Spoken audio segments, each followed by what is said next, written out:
The rest of the story. What's now the city of Seattle, Washington, in 1853 was no more than a few staked claims in the woods. That was the year Henry Yesler arrived. Henry said, what this land needs is a sawmill, and he proposed to build one at the bottom of a hill right on the waterfront. Of course, he'd need a log run, a channel cut through the woods by which timber could be transported from the hilltop to the mill. Two local pioneers, Doc Mayward and Carson Boren, offered the dividing line of their properties, so Henry was in business. He built his house and his steam-powered sawmill right down by the water's edge at the bottom of the hill.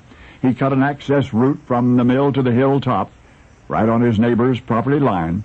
It was a steep incline, made log transportation from the top to the bottom much easier. Henry actually smeared grease on the pathway so the logs almost slid by themselves.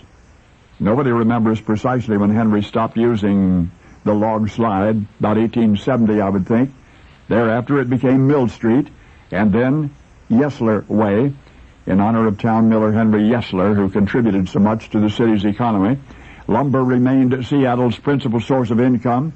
San Francisco, several hundred miles to the south, kept burning down, so they kept rebuilding with wood from Seattle. Then in 1896, gold was discovered in the Klondike, and the Alaskan gold rush was on. The prospectors swarmed in the Northwest.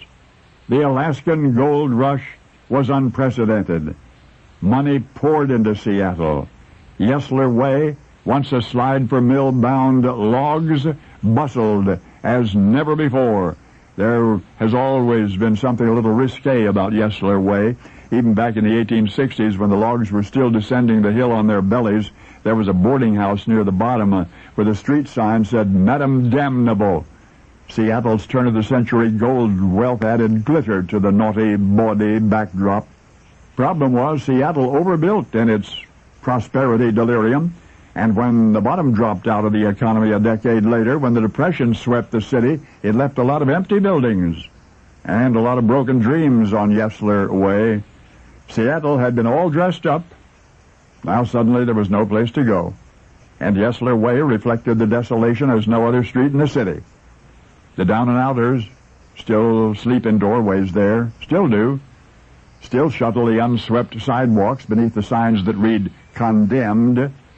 The old avenue down the hill that fell from glitter to the gutter never quite got on her feet again, still haunted by forgotten men who can't forget her real name.